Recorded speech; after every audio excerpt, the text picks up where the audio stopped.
ଆଚମ୍ବିତ କଥା ଦୁଷ୍ୟପଟେ ହେଲେ ଅବଗତ। କୁକୁରଙ୍କୁ ସାଙ୍ଗେ ଧରି ରାଜା ଗଲେ କରିବାକୁ ଶିକାର।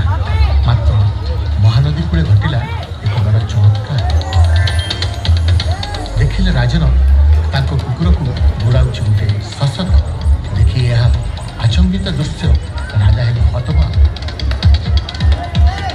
ମହାନଦୀ ବାମତଟେ ଥିଲା ଏକ ଶିମିଳିଆ ବୃକ୍ଷ। ବୃକ୍ଷ ମୂଳେ ଅକସ୍ମାତ୍ ଶଶକ ହେଲେ ଅନ୍ତର୍ଧ୍ୟାନ। ଦେଖି ଚିନ୍ତାମଗ୍ନ ରାଜା ଶିବିରକୁ କଲେ ପ୍ରସ୍ଥାନ। ନିଦ୍ରା କାଳେ ଦେଖି ରାଜା ଏକ ଅଦ୍ଭୁତ ସ୍ୱପ୍ନ।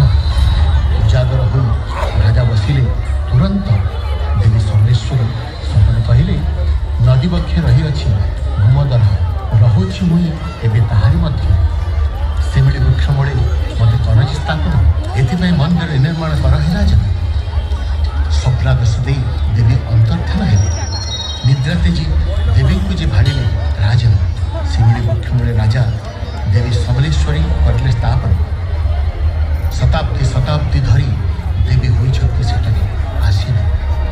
ସ୍ୱପ୍ନାଦେଶ ଅନୁରୂପ ରାଜା ଆରମ୍ଭିଲେ ମନ୍ଦିର ନିର୍ମାଣ। ମାତ୍ର ସମସ୍ତ ଉଦ୍ୟମ ତାଙ୍କ